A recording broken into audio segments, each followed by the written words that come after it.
गोविंदपै रायतुरकर स्मृती व्याख्यान. वक्ता श्री किशोर कदम उर्फ सौमित्र. विषय किशोर एक अभिव्यक्ती. सुसंवादक प्राध्यापक आनंद मासूर. खारदंडा समुद्राजवळच्या शंकराच्या देवळात अभ्यास करताना अचानक एक रियाज करणाऱ्या गायकाच्या सांगण्यावरून लय पकडून शब्द लिहायला शिकलेला शालेय मुलगा किशोर पुढे गारवा आणि तरीही मी, जावे कवितांच्या देशा, बाऊल यासारख्या काव्यसंग्रहाचा रचिता झाला. महाविद्यालयात एकपात्री अभिनय करत भरपूर बक्षीस मिळवणारा किशोर कदम थेट सत्यदेव दुबे यांच्या छत्रछायेत 15-16 वर्षे नाटक व अभिनय शिकून तयार झाला. वाडा चिरेबंदीचे त्रिनाट्य, गांधी विरुद्ध गांधी, आनंद ओव्हरी सारख्या नाटकातून वाट्याला आलेली भूमिका जगला. प्रेक्षकांना उत्तम अनुभव दिला. चित्रपटातून गीतं लिहिली. जोगवा, फॅन्ड्री, एक कप चहा, डिठी अशा अनेक चित्रपटातून ताकदवर भूमिका केली. गारवा या ध्वनिमुद्रणाद्वारा संपूर्ण मराठी जगतात वाहवा कमावली. जावे कवितेच्या गावा या कार्यक्रमातून काव्यवाचनाचे कार्यक्रम केले. गोदाकाठ व अवांछित या 2 चित्रपटांसाठी एकाच वर्षी राष्ट्रीय पुरस्कार त्यांनी प्राप्त केला. कलाकार निरनिराळ्या माध्यमातून काही निर्माण करत असतो.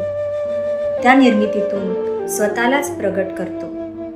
किशोर कदम यांच्या कलाक्षेत्रातल्या मुसाफिरीचा आढावा घेतला तर एकच म्हणावं लागेल, किशोर एक अभिव्यक्ती.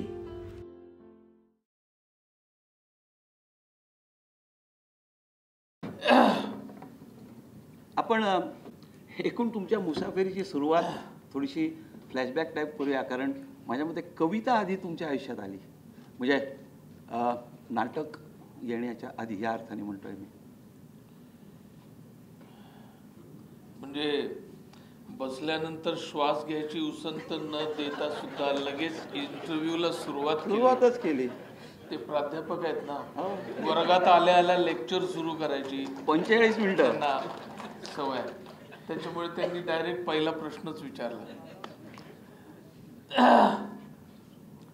ऊन जरा जास्त आहे दरवर्षी वाटतं, भरून हात पाऊस घेऊन आभाळ मनात दाटतं, तरी पावलं चालत राहतात मन चालत नाही, घामाशिवाय शरीरामध्ये कुणीच बोलत नाही, तितक्यात कुठून एक ढग सूर्यासमोर येतो, उन्हामधला काही भाग पंखांखाली घेतो, वारा उन्हाळ मुलासारखा सैरा वैरा पळत राहतो, पानाफुला झाडावरती छपरावरती चढून पाहतो, दुपार टळून सुरू होतो संध्याकाळचा पुन्हा खेळ, उन्हामागून चालत येते गार गार कातर वेळ, चक्क डोळ्यांसमोर ऋतू कूस बदलून घेतो, पावसाआधी ढगांमध्ये कुठून गारवा येतो, पावसाआधी ढगांमध्ये कुठून गारवा येतो.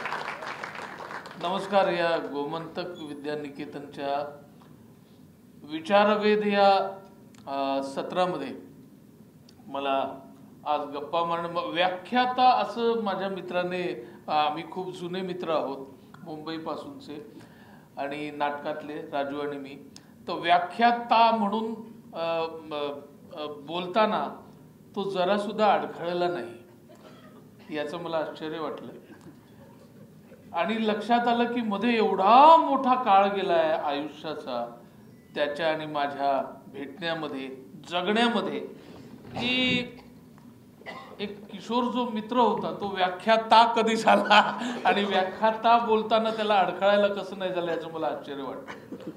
मी व्याख्याता वगैरे नाही, मी एक साधा नट आहे, कवी आहे, आणि कवी सुद्धा नाही, कवितेसारखं काहीतरी लिहितो. कवी हे फार मोठा माणूस असतो. ग्रेस हे कवी आहेत. असू द्या की लाईट, माझ्या चेहऱ्यावर जरा कमी प्रकाश असल्यामुळे ही लाईट जरा जास्त असू द्या. तर ग्रेस कवी आहेत, आरती प्रभू कवी आहेत, इंदिरा संत कवी आहेत, खूप मोठे मोठे कवी आहेत, आणि त्यांच्या रांगेमध्ये कवी म्हणून बसण्याची माझी योग्यता नाही. मी कवितेसारखं काहीतरी लिहितो. आणि आजकाल फेसबुक व्हॉट्सअपवर इतके कवी आहेत की प्रत्येक जण कविता लिहितो, नाही का?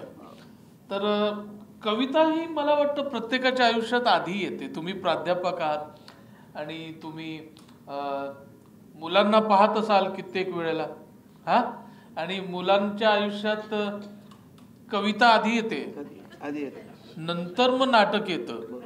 कारण सांस्कृतिक जे काय ते विभाग असतो आपला कॉलेजचं जे आहे ना, कला विभाग, त्याच्यामध्ये वाङ्मय मंडळाची स्थापना पहिल्यांदा होते. आणि वाङ्मय मंडळाची स्थापना होण्याआधी काहीतरी कॉलेजमध्ये सगळं वातावरण असतं आणि मुलांना कविता आधी भेटलेली असते. त्याच्यामुळे असू द्या ना, तुमचा पण चेहरा दिसेल मला. अरे तिकडे पण लाईट असू द्या समोरच्या, ते अंधारात आम्ही प्रकाशात, ते बरं दिसत नाही. Correct, thank you so much. तर ऑब्विसली कविता आधी होती, आणि कविता आधी होती म्हणजे आता मी इथे कॉन्फिडेंटली तुमच्या समोर बसलेलो आहे. पण कविता लिहायची सवय कागदाबरोबर बोलण्याच्या सवयीसारखी आहे असं मला वाटतं. आणि त्यावेळेला आता जरी मी जरा खाऊन पिऊन असा झालो असलो किंवा कॉन्फिडेंटली बोलत असलो तरी सुद्धा मी शाळेत असताना आय वॉज व्हेरी कॉम्प्लेक्स्ड बॉय. म्हणजे मी किती हँडसम आहे ते तुम्ही बघताच आहात, रंग किती गोरा पान आहे ते तुम्ही बघताच आहात. तर मी बारीक असा आणि वर्गात शेवटच्या बेंचवर बसणारा, कसा बसा पास होणारा, वर ढकलला जायचो मी. आणि हुशार नव्हतो, शाळेत होतो. 7वी पर्यंत म्युन्सिपाल्टी शाळेत शिकलो. घरामध्ये जास्त शिकलेलं कुणी नव्हतं. आर्ट घेतल्यानंतर BA करता येतं, BA होता येतं. कॉमर्स घेतल्यानंतर BCom करता, हे पण माहित नव्हतं. सायन्स घेतल्यानंतर BSc MSc करता, हे पण माहित नव्हतं. तर अशा परिस्थितीतला मी आज कॉन्फिडेंटली बोलतो आहे तुमच्याशी, कॉन्फिडेंटली एवढ्या प्रेक्षागृहासमोर येऊन बोलतो आहे आणि कम्युनिकेट करण्याचा प्रयत्न करतो आहे. या सगळ्याचं श्रेय मला असं वाटतं त्यावेळेला एक किशोर होता ज्याला असं वाटायचं की I am unwanted everywhere, nobody wants me, nobody likes me, मी आवडत नाही कोणाला. आणि मला बोलायला लाज वाटायची. घरची आर्थिक परिस्थिती, आपण हुशार नाही, हा कॉम्प्लेक्स, असं सगळ्या याच्यातनं गेलेलो आहे. पण आत्ता त्याच्यानंतरच्या काळामध्ये म्हणजे कोणीच बोलत नाही, आय एम अनवॉन्टेड, मग आपल्याशी बोलायला कोणीच नाही. या कॉम्प्लेक्स नंतर मग कागदाशी बोलायला सुरुवात होणं आणि तिथे कविता लिहायला सुरुवात होणं, ही कवितेची सुरुवात आहे असावी असं मला वाटतं. त्याच्यामुळे तिथून कविता सुरुवात झाली. आणि आज मी एवढा इथे कॉन्फिडेंटली बोलतोय, त्याच्यामध्ये कवितेचं आणि नाटकाचं कॉन्ट्रीब्युशन आहे असं मला वाटतं. जर या दोन गोष्टी नसत्या तर एवढ्या कॉन्फिडेंटली मी कदाचित बोलू शकलो नसतो असं मला वाटतं. आता नाटकाच्या बद्दल सुद्धा असं की कॉलेजमध्ये गेल्यानंतर एकपात्री भयंकर सगळ्या कॉम्पिटिशन जिंकलेले आहेत वगैरे वगैरे, ज्याला आता नाटक म्हणतो, म्हणजे दुसरं पण पात्र आहे स्टेजवर, त्याच्याशी कम्युनिकेट करत, हे पहिल्यांदा कधी केलं? कॉलेजमध्ये असताना एकपात्री अभिनय स्पर्धा खूप करायचो. म्हणजे इथे नाटकात काम करणारी बरीच मंडळी असतील. एकपात्री अभिनय स्पर्धेसाठी काय प्रत्येक जो मेल नट असतो त्याचं नटसम्राट, गुड बाय डॉक्टर आणि दिलीप परदेशीचं असं 2-3 पीसेस तयार असतात आणि वर्षानुवर्ष घासून त्याच्यात मास्टरी मिळवलेली असते. मुलींचं फुलराणी तयार असतं, मुलींचं अजून काय फेवरेट असं तयार असतं आणि तेच करून त्या बक्षिसं मिळवत असतात. मुलंही तेच करत असतात. माझंही तेच झालं. तर मला मराठी शिकवणाऱ्या लीला बांदिवडेकर नावाच्या मॅडम होत्या. त्या म्हणाल्या की तू एकपात्री अभिनय स्पर्धेमध्ये खूप बक्षिसं मिळवली, इतकी वर्ष तुला जिथेही पाठवलं तिथे तुला बक्षिसं मिळाली, पण मला तुझ्यामध्ये चांगला अभिनेता होण्याच्या शक्यता, पॉसिबिलिटीज खूप दिसत आहेत. त्याच्यामुळे एकपात्री अभिनय म्हणजे काय, हवेत तलवार चालवणं, समोर कोणीच नाही पण समोर जर नट आहे तर त्याच्या रिस्पॉन्सने तू बोलणं, त्याची प्रतिक्रिया म्हणून बोलणं हे खूप महत्त्वाचं आहे. आणि त्या शक्यता तू एक्सप्लोर कराव्यात आणि चांगल्या कुठल्या तरी दिग्दर्शकाच्या हाताखाली तू काम करावं असं मला वाटतं. आणि म्हणून तू कुठल्या तरी चांगल्या मला त्या काळामध्ये मी सत्यदेव दुबेंची नाटकं पाहिलेली होती, कारण छबिलदासमध्ये येणं जाणं होतं. जयदेव अट्टंगडींचं वर्कशॉप केलेलं होतं आणि जयदेव अट्टंगडींचं आविष्कारची नाटकं, सत्यदेव दुबेंची नाटकं, रिहर्सल हे सगळं पाहिलं होतं आणि ते नाटक खूप जवळचं वाटलं होतं. आणि असं नाटक आपल्याला करता यायला पाहिजे असं कुठंतरी सबकॉन्शियस माइंडमध्ये होतं, पण आपल्याला कुणी तिथपर्यंत घेणार नाही असं वाटत होतं. आणि दुबेंकडे तर नाहीच नाही, कारण दुबेंकडे सगळ्या गोऱ्या गोमट्या खूप श्रीमंत अशा मुली बायका अशा या मोठ्या मोठ्या कार्समधून उतरायच्या. त्यांची रिहर्सल चालू असताना अमोल पालेकर मध्येच दिसायचे, नसिरुद्दीन शाह मध्येच दिसायचा, अमरीश पुरी साहेब दिसायचे. एवढे मोठे लोक याच्यामध्ये आपल्याला कसा प्रवेश मिळणार, असं दाराच्या बाहेर उभा राहून तो एकपात्री असलेला तो एक पात्र विचार करायचा. आणि पण बांदिवडेकर मॅडमने विचारल्यानंतर मी म्हटलं की मला सत्यदेव दुबेंकडे जावंसं वाटतं, पण मला तिकडे कोण घेणार, कारण मी इतके दिवस रिहर्सल बघतोय, इतके महिने रिहर्सल बघतोय, त्यांच्या नट मंडळींमध्ये एकही काळ्या रंगाचा माणूस किंवा मुलगी नाही. तर मला कसा प्रवेश मिळणार तिकडे. तर त्या म्हणाल्या की अरे काही घाबरू नको, ते मी साहित्य सहवास मध्ये राहते आणि माझ्या बिल्डिंगच्या समोरच ते राहतात आणि आमच्याकडे ते दर दिवस आड नाश्त्याला चहाला वगैरे येत असतात, तर मी तुला त्यांच्याकडे घेऊन जाते. आणि मला माझ्या बांदिवडेकर मॅडम तिकडे घेऊन गेल्या आणि अशा प्रकारे दुबेंकडे माझं पहिली एंट्री झाली. पण त्यांनी आधीच सांगितलं होतं की तुला इथे आहे पण तुला लगेच काम देणार नाही मी, पहिली 3-4 वर्ष फक्त बॅक स्टेज करायला लागेल. आणि मी त्याला होकार दर्शवला होता. आणि 3-3.5 वर्षानंतर महेश एलकुंचवारांचं प्रतिबिंब नावाचं नाटक दुबेजी बसवत होते. त्याच्यामध्ये सुनीला प्रधान होत्या, विहंग नायक होते, आणखीन एक नट होता.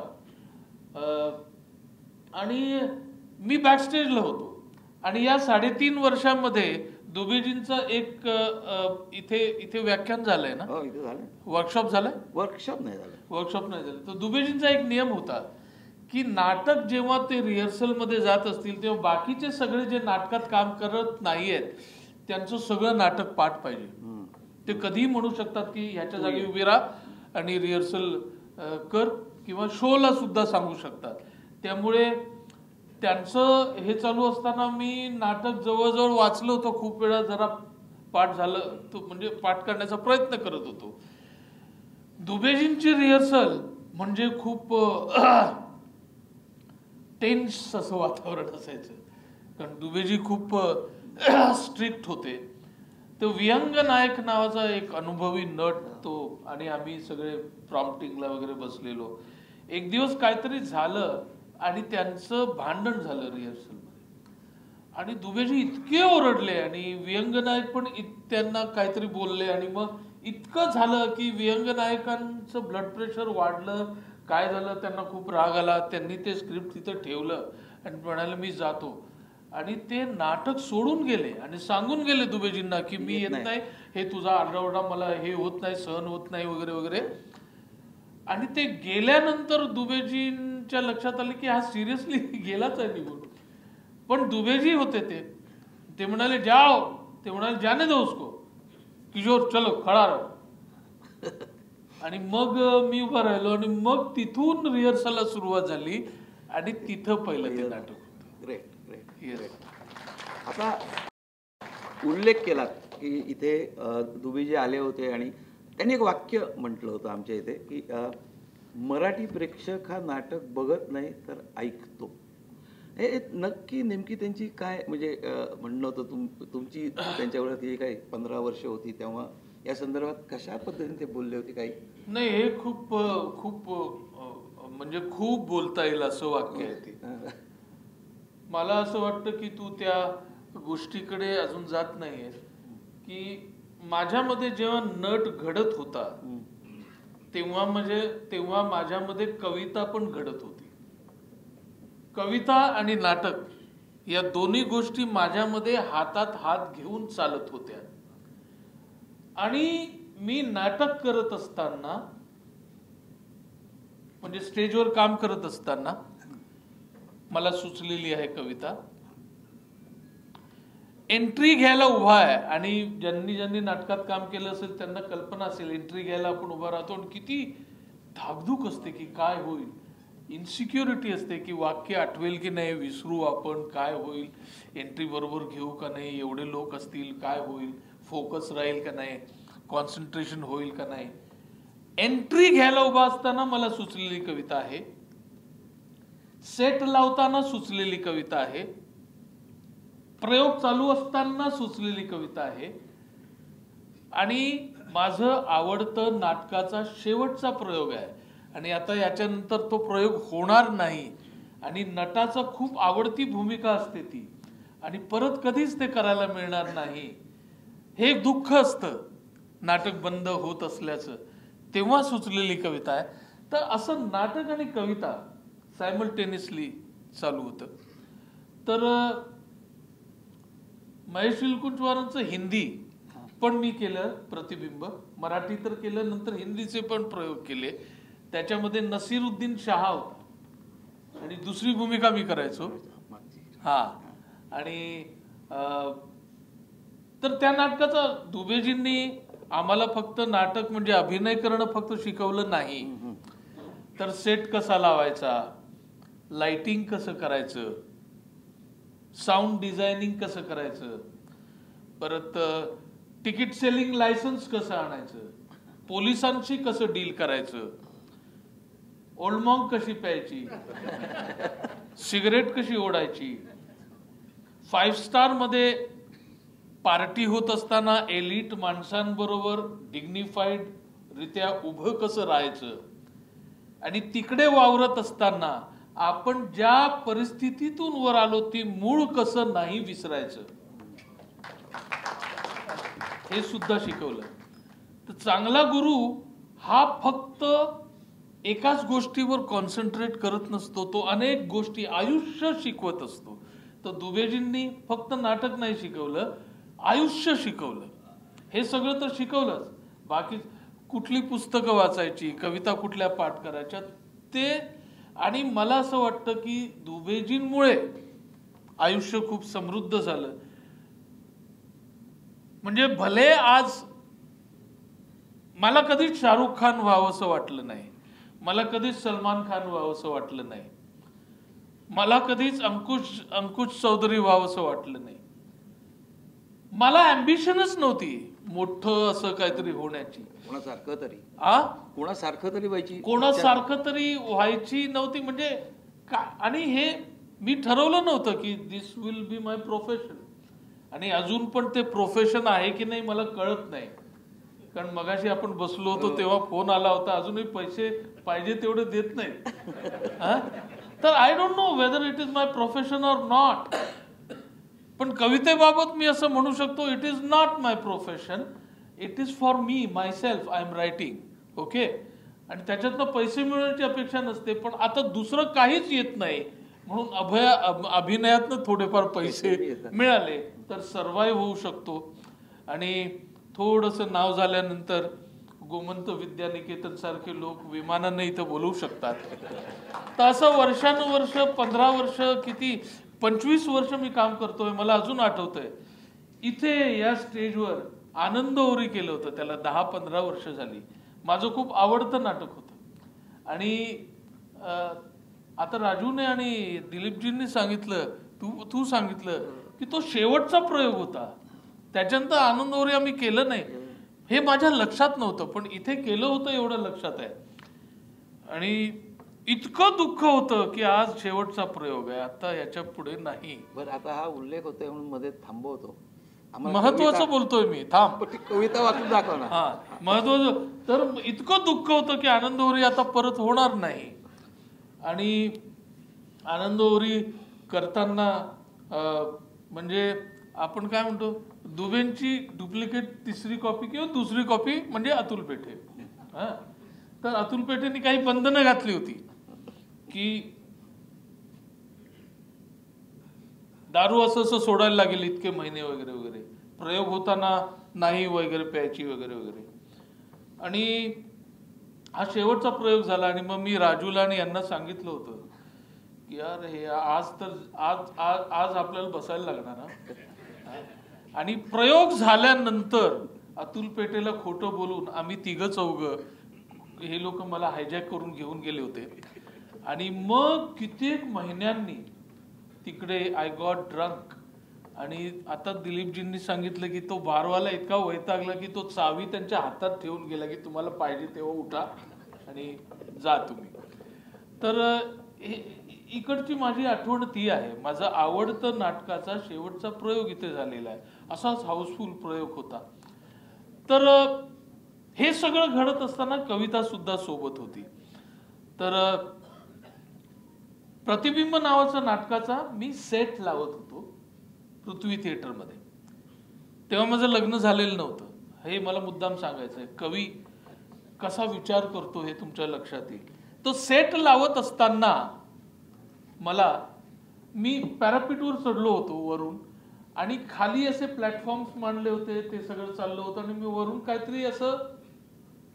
काहीतरी खाली सोडलं आणि वरून असं पाहिलं की एक घर लागतंय काहीतरी. आणि मला तिथे एक कविता सुचली. असंच होतं कविता सुचताना. आता मगाशी कविता ती आधी म्हणतो की ती कविता शेवटी नाटकाची बघा की तुझं माझं लग्न आपणच सेट लावून आपणच नाटक केल्यासारखं. तुझं माझं लग्न आपणच सेट लावून आपणच नाटक केल्यासारखं. तालमीची ठरलेली वेळ, ठरलेली जागा, ठरलेली दृश्य, ठरलेले संवाद. म्हणजे लग्नाच्या आधी प्रेमात पडतो ना, तर तालमीची ठरलेली वेळ, ठरलेली जागा, ठरलेली दृश्य, ठरलेले संवाद, आणि नंतर मुद्दाम जमवून आणलेला प्रयोग म्हणजे लग्न. म्हणजे नंतर मुद्दाम जमवून आणलेला प्रयोग. खरंच तुझं माझं लग्न आपणच सेट लावून आपणच नाटक केल्यासारखं. मी बोलतो नंतर तू, किंवा तू नंतर मी काय बोलणार हे आधीच तुला ठाऊक असलेलं. आणि तुझेही शब्द माझ्यात रुंजी घातलेले. कधी कोणी संवाद विसरत, भयानक पॉज. कधी कोणी न ठरलेली मूव घेत, न ठरलेला गोंधळ. एकमेकांना वर्षानुवर्ष सोबत राहून एका छपराखाली 24 तास एकत्र राहून इतके ओळखत असतात नवरा बायको. जर कधी कोणी अनोळखी मूव घेत, न ठरलेला गोंधळ, न ठरलेल्या भावनांचे न ठरलेले हावभाव. असंही होतं कधी कधी. कधीतरी अचानक संवाद संपल्यासारखे होतात. म्हणजे लग्नाला 15-20 वर्ष झालेली आहेत. हा ऑफिस मधनं आलेला आहे, दमून भागून बसलेला आहे, पेपर वाचतोय.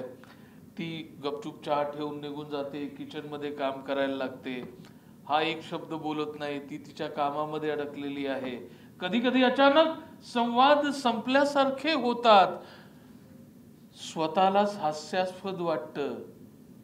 केविलवाणे हालचाली होतात. पळूनही जाता येत नाही कारण पडदा पडलेला नसतो. पळूनही जाता येत नाही कारण पडदा पडलेला नसतो. काहीतरी होतं, मग प्रयोग पुढे चालू लागतो.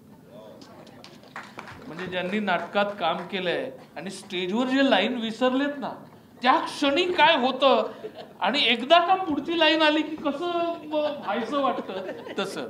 हा तसं तर काहीतरी होतं. मग प्रयोग पुढे चालू लागतो, पुढे पुन्हा तेच सुरू, ठरलेलं हसू, ओळखीचे अश्रू, जणू कधी काही घडलंच नव्हतं. खरंच तुझं माझं लग्न, आपणच सेट लावून आपणच नाटक केल्यासारखं. तुझं माझं लग्न, आपणच सेट लावून आपणच नाटक केल्यासारखं. तर कविता कधीही सुचू शकते, मग तो पॅरापीटवर असला तरी. आणि आता मगाशी मी म्हटलं ऊन जरा जास्त आहे दरवर्षी वाटतं. तर गारवा मधली ही पहिली कविता आहे. हा इतकी लोकांना आवडते. लोकांचा गैरसमज आहे की कविता सुचण्यासाठी खूप प्रेमभंग व्हायला लागतात, किंवा खूप दारू प्यायला लागते, किंवा सिगरेट ओढून उदास व्हायला लागतं, कुठेतरी शांत समुद्रकिनारी शून्यात बघत बसायला लागतं. आणि असं काही नसतं. कविता कधी सुचू शकते. तर गारवामध्ये it was very beginning of that album. तर मिलिंदने मला सांगितलं, मिलिंद इंगळेने, की अशी कविता पाहिजे ना की लोकांनी पुढचं सगळं ऐकलं पाहिजे. आणि त्यांनी एवढं लेक्चर झाडलं. तर मी कविता लिहून दिली त्याला, आणि काहीतरी सूर्य त्वचेमध्ये शिरून असं काहीतरी लिहून दिलं. तर म्हणाले ही कविता कोण ऐकणार आहे, इतकं जड जड नाही, मला सोपं पाहिजे. 1 दिवस 2 दिवस 8 दिवस 15 दिवस मला काही सुचलं नाही. शेवटी मी म्हटलं माझ्याच्याने होत नाही बाबा, प्लीज तू दुसऱ्या कोणा कळ. आमचं भांडण झालं, तुला काय हवंय. तो म्हणाला अरे यार काय सांग, तुला काय सांगू, तुला एवढं कळत नाही की आपल्याला दर दर दर दर मे महिन्यामध्ये असं वाटतं की यावर्षीच्या आयला ऊन जरा जास्तच आहे, नाही गेल्या वर्षी कमी होतं. तर मला आला होता राग. म्हटलं हे काय, हे पाहिजे काय. मग तिथं पॅड पडला होता, देत पॅड घेतलं. ऊन जरा जास्त आहे, ऊन जरा जास्त आहे. दरवर्षी वाटतं भर उन्हात पाऊस घेऊन आभाळ मनात जातं, तरी पावलं चालत राहतात. ऊन टाक हे घे. त्याने वाचलं, फॅन्टॅस्टिक यार, काय सुंदर लिहिलं असतो. ही एक टाकी खुन्नस म्हणून लिहिलेली कविता होती. कविता सुचताना काय होतं की म्हणजे मी कवितेची प्रोसेस अशी असावी असं मला काहीतरी वाटतं की कविता जर विचार करून लिहिली तर त्याच्यामध्ये कृत्रिमपणा येण्याची शक्यता असते.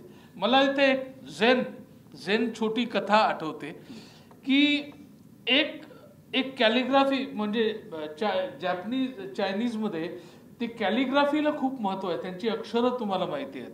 तो एक झेन मास्टर कॅलिग्राफर असा बसलेला आहे आणि त्याचे सगळे विद्यार्थी मोठमोठे कागद घेऊन काहीतरी अक्षरं हे करायला बसलेले आहेत. चायनामध्ये कुठलं तरी एक शहर आहे, त्याचं एक मोठं गेट आहे आणि त्या गेटवर ते अक्षर लावायचं आहे. आणि सगळ्या विद्यार्थ्यांना सांगितलं की तुम्ही जरा पेंट करा. आणि त्याचा जो फेवरेट शिष्य आहे त्याच्या बाजूला बसलेला आहे, त्याच्याकडे कागदांची खूप चळत आहे आणि तो असा काढतोय आणि गुरुकडे बघतो, गुरु नाही म्हणतो. मग तो खूप मेहनतीने विचार करून दुसरं काढतो, गुरु नाही म्हणतो. असा बराच वेळ चाललेला आहे, अर्धा दिवस गेलेला आहे आणि शिष्य नाराज झालेला आहे आणि गुरुचं त्याच्याकडे लक्ष आहेच. आणि अचानक त्याच्या लक्षात येतं की गुरुने तिकडे बघितलं आणि त्याने ठाकन एक काहीतरी काढलं आणि गुरुला म्हटलं हे कसं आहे. तर गुरु म्हणाला फॅन्टॅस्टिक. म्हणजे तो जो क्षण होता त्या क्षणामध्ये त्याच्या मनात गुरुची भीती नव्हती, तो स्प्लिट ऑफ सेकंड होता. तर मला जो राग आला होता मिलिंदचा, तो स्प्लिट ऑफ सेकंड त्याच्यामध्ये कवितेमध्ये काय असायला पाहिजे हा विचार नव्हता, पण कवितेसारखं स्पॉन्टॅनिटी होती. तर कविता बहुतेक अशी सुचत असावी असं मला वाटतं. आणि नट सुद्धा जेव्हा स्टेजवर काम करतो तेव्हा रिॲक्ट होताना त्याचं मन जर जिवंत असेल तर त्याची स्पॉन्टॅनिटी जिवंत वाटते असं मला वाटतं. आता दुसरं एक 2-3 म्हणजे कवितांचे काही बघितले तर त्याच्यात चित्र म्हणजे चांगल्या पेंटरनी काढलेलं चित्र बघत असतानाच्या तुमच्या रिॲक्शन अशा कविते स्वरूपात आलेल्या आहेत. त्यातमध्ये मला एक चांगलं आवडलेलं म्हणजे म्हणजे थोडंसं आध्यात्मिक वाटेल कदाचित, पण आपल्यातलंच काहीतरी एक त्या चित्रात जात आहे काहीतरी करायला, असं एक म्हणजे तो एक पाठमोरा त्या पाऊल वाटेतनं निघून जातो. हा सगळा विचार हा इथे तरी तुमचं होतं का तिथे, म्हणजे हा इथे काय विचार असतो डोक्यात किंवा कसं काय येतं? म्हणजे थोडंसं ते 2-3 ठिकाणी आलं ते समुद्रात पण एकदा तुमच्यातला एक कोणीतरी असा पाठमोरा जातो त्या पाऊल वाटेवरनं जातो, म्हणजे कुठेतरी एक झाड दोन पक्षी टाईप काहीतरी आहे का काय? हा, माझ्यामध्ये ती 2 पर्सनॅलिटी आहेच असं मला वाटतं, आणि त्या सतत बरोबर असतात असं मला वाटतं. त्याच्यावरच एक माझी कविता आहे. म्हणजे या 2 गोष्टी it is part of my life, आणि त्या सायमल्टेनियसली असतातच माझ्यासोबत. आणि तुम्ही आता जे विचारलं हे कसं काय होतं, तर त्याच्या संबंधित मी निदा फाजलीचा एक शेर मला आठवतो की मुझ जैसा एक आदमी मेरा ही हमनाम, मुझ जैसा एक आदमी मेरा ही हमनाम, उल्टा सीधा वो चले मुझे करे बदनाम. हा, तर माझ्यातलं कवी आणि नट एकमेकांना सतत ब्लेम करत असतात किंवा कॉम्प्लिमेंट करत असतात. हा, तर कविता अशी होती की तुझी आणि त्याची तशी ओळख आहे फक्त, तुझी आणि त्याची तशी ओळख आहे फक्त, तू म्हणजेच तो जसं लाल तुमचं रक्त, तू म्हणजेच तो जसं लाल तुमचं रक्त, कागदावर तू पसरत जातोस तेव्हा तोही असतो, कागदावर तू पसरत जातोस तेव्हा तोही असतो, सुळकन तुझ्या बोटांमध्ये हळूच येऊन बसतो, सुळकन तुझ्या बोटांमध्ये हळूच येऊन बसतो, चालत जाता कागदावरला पांढरा शुभ्र रस्ता, चालत जाता कागदावरला पांढरा शुभ्र रस्ता, तेव्हा फक्त धुकं असतं तुम्ही दोघे नसता. कुणीतरी होतोस जेव्हा रंगमंचावरती, कुठलं तरी कॅरेक्टर होतो, कुणीतरी होतोस जेव्हा रंगमंचावरती, तुझ्या त्याच्यामध्ये असते उधाणलेली भरती, तुझा नुसता आवाज असतो त्याचे असतात शब्द, तुझा नुसता आवाज असतो त्याचे असतात शब्द, तुझं मन त्याचं शरीर बाकी सारं स्तब्ध, बाकी सारं स्तब्ध. तुझी आणि त्याची तशी ओळख जुनी आहे, तुझी आणि त्याची तशी ओळख जुनी आहे, न बोलता खूप जसं जवळ कुणी राहे, न बोलताच खूप जसं जवळ कुणी राहे, तुझ्या आणि त्याच्यामध्ये गर्दीच असते फार, तुझ्या आणि त्याच्यामध्ये गर्दीच असते फार, बाहेर जाण्यासाठी जिला कुठलंच नसतं दार, तुला त्याचा चेहरा लावून बघत बसतात लोक, तुला त्याचा चेहरा लावून बघत बसतात लोक, त्याचा चेहरा तुला लावण्यासाठी ठाकाठोक. तुमच्यापैकी एक जेव्हा जाईल जग सोडून, तुमच्यापैकी एक जेव्हा जाईल जग सोडून, तुमच्यापैकी एक जेव्हा जाईल जग सोडून, जाता जाता दुसऱ्याचंही नाव जाईल खोडून, जाता जाता दुसऱ्याचंही नाव जाईल खोडून, इतके तुम्ही एकमेकात अडकून पडले आहात, इतके तुम्ही एकमेकात अडकून पडले आहात, तुमच्यापैकी एक का वेगळा नाही राहत, तुमच्यापैकी एक का वेगळा नाही राहत. तर या 2 आयडेंटिटीज आहेत, त्या माझ्याबरोबर सतत चालत असतात, आणि त्या सायमल्टेनियसली कधी नट कवितेला कॉम्प्लिमेंट करतो, माझ्यातला जो नट आहे तो कविता वाचताना मदत करतो, आणि कविता लिहिताना कवितेमध्ये थोडंसं एक बारीक नाट्य पेरायला नट मदत करतो असं मला वाटतं. आता ह्या नट आणि कवी हे एकत्र, म्हणजे मी एक तुम्हीच केलेल्या एक कप चायमधला शेवटचा प्रसंग, जेव्हा त्या कंडक्टरचा मुलगा सगळ्या याच्यातनं त्या जिल्ह्यात प्रथम येतो आणि त्या बसस्टँडवर तुम्ही केलेलं जे काय आहे ते बघताना तुम्ही अक्षरशः काहीतरी बॅले करताय का काय असं वाटतं. तुम्ही फारसे हल्लेला पण नाहीत. इथे तुम्हाला कुठे कवी मदत केलाय का काय, कसं वाटलं आम्हाला ते तसं? नाही, मी सांगतो तुम्हाला काय, म्हणजे तू बरोबर आठवलं ते. तर ज्यांनी एक कप चहा पाहिला असेल त्यांना तो प्रसंग आठवेल. मला अजून आठवतो तो शूटिंगचा दिवस आणि तो क्षण. म्हणजे कणकवली बस स्टँडवर, एसटी स्टँडवर आम्ही शूट करत होतो आणि हा जो कंडक्टर आहे तो अतिशय साधा भोळा असा कंडक्टर आहे आणि त्याला काहीतरी एक शासनाने बिल पाठवलंय घरचं आणि ते इतकं जास्त आहे की तो त्या शासनाशी लढतोय, अख्ख्या व्यवस्थेशी लढतोय की बिल एवढं जास्त कसं पाठवलंय. आणि त्याच वेळेला त्याची मुलं शिकत असतात, मुलगा 10वीत असतो आणि त्याच्यामध्ये जी फरफट होते सगळ्या फॅमिलीची आणि त्या सगळ्या याच्यामध्ये घरातली लाईट कापली जाते, सगळी दैना होते आणि त्याच्यामध्ये मुलाने अभ्यास करून हे मार्क खूप फर्स्ट क्लास मध्ये मार्क कमवले, जिल्ह्यात पहिला आलेला असतो.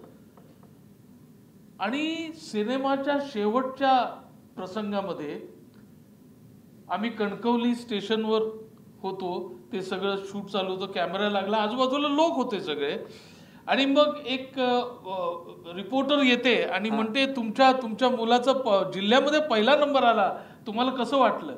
तर माझ्यातल्या नटाने ती 5-7 वाक्य पाठ केलेली होती, कारण मला डायलॉग मिळालेले होते. आणि मग की मला खूप बरं वाटलं, मला खूप आनंद झाला, जिल्ह्यात पहिला आलं. त्याने कसं केलं मला खरंच कळलं नाही.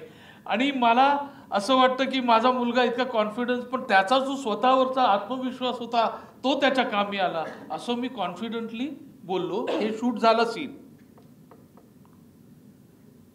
आणि पुढच्या सीनला सुमित्राबाईंनी सुरुवात केली. मी असा बाहेर आलो, मी म्हटलं असं कसं होईल. कॅमेरा समोर जर एखादा गावातला माणूस पहिल्यांदा बोलतोय, तो इतका कॉन्फिडंटली कसा बोलेल. मी नट म्हणून चांगलं बोललेलो आहे, ते कन्व्हिन्सिंग झालेलं आहे, डायरेक्टरला आवडलेलं आहे, पण ऍज अ कॅरेक्टर म्हणून तो अडखळेल. तो इतका कॉन्फिडंटली बोलणार, त्याला शब्द सुचणार नाहीत, तो कॉन्शियस होईल, कॅमेरा कॉन्शियस होईल, हे ऑब्वियस आहे. हा आफ्टर थॉट आला आणि मी सुमित्राबाईंकडे गेलो आणि म्हणालो प्लीज आपण ते परत सीन करूया का. ते म्हणाले का, आवडलं, छान केलंयस की. मी म्हटलं नाही, परत मी रिक्वेस्ट करतो म्हणून तुम्ही परत तो एक शॉट घ्या. आणि त्यांनी परत कॅमेरा लावला आणि त्या ऍक्शन म्हणाल्या आणि मी सीन सुरू केला आणि मी पाठ केलेलं विसरलो.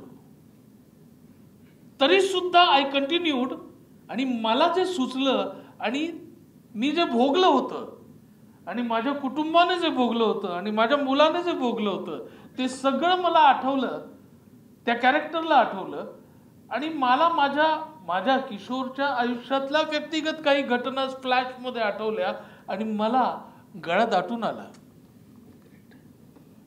हे मी विचार करून केलेलं नव्हतं, मला फक्त डोक्यात होतं की हा अडखळेल, हा इतकं कॉन्फिडेंटली बोलणार नाही. पण तो जो स्प्लिट ऑफ सेकंड होता, ज्याच्यामध्ये रागात मी ऊन जरा जास्त लिहिलं होतं, ज्याच्यामध्ये वरून बघताना तुझं माझं लग्न आपलं सेट सुचलं होतं, तसंच कॅमेराच्या समोर मी बोलत असताना अचानक मला ते आठवलं आणि माझा पोरगा त्याने कसं केलं, त्याला रडू पण येतंय पण तो कंट्रोल पण करतोय. आणि ते आत्ता मी करून दाखवू शकत नाही because it was very spontaneous. आणि ते झालं आणि समोर जी मुलगी होती तिच्या पण डोळ्यात पाणी आलं.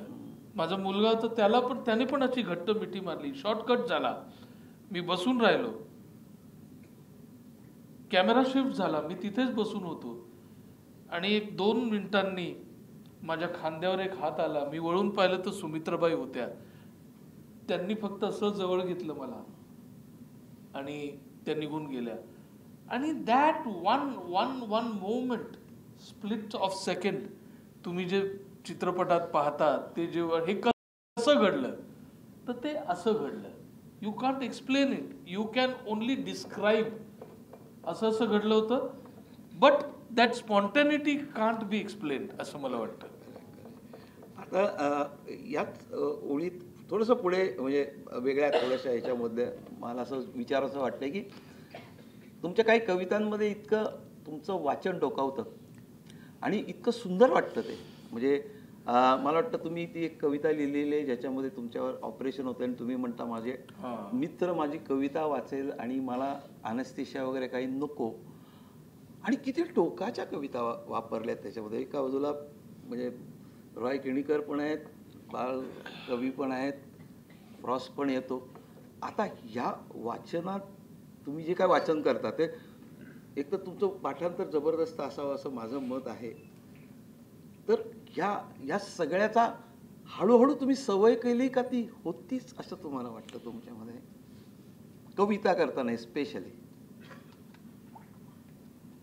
नाही, मला असं वाटतं की दुबेजींकडे होतो तेव्हा ती पाठांतराची सवय लागली होती, पण माझ्यामध्ये हा पाठांतराचा गुण आहे हे मी माझं स्वतः शोधून काढलं होतं. मी तुम्हाला सांगितलं की मी शाळेत असताना खूप कॉम्प्लेक्सचा मुलगा होतो आणि आपल्याला आयुष्यात at any given time in your life कुणासारखं तरी व्हायचं असतं.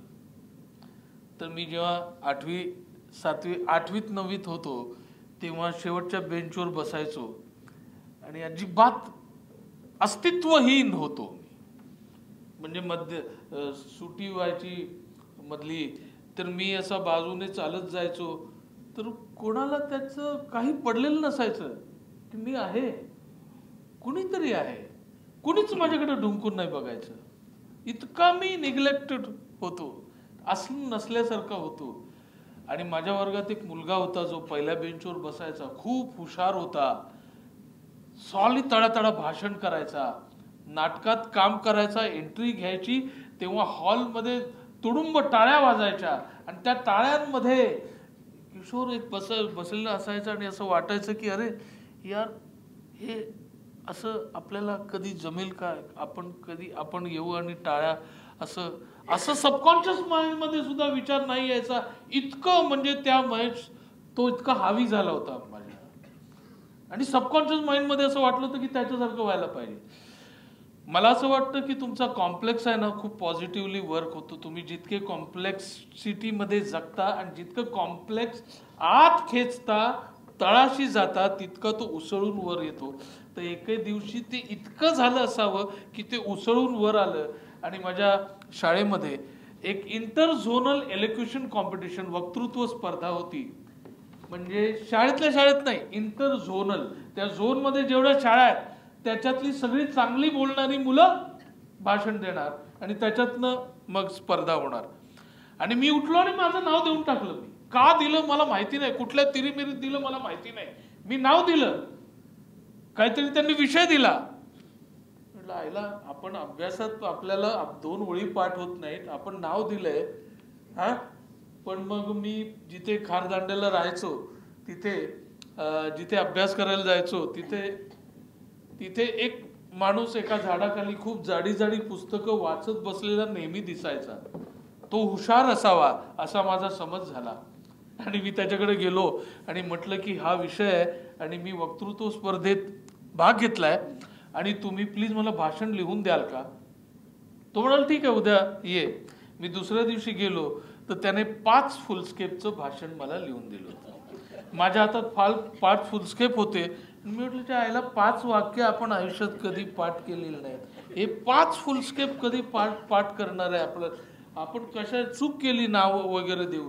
पण आधीच कॉम्प्लेक्स त्याला यानं नाव दिलेलं आणि हा असा फालतू याने नाव दिलेलं, सगळेच हसत होते, अजून आपल्याला हसतील म्हणून मग मी ते 5 फुलस्केप पुन्हा पुन्हा वाचायला सुरुवात केली.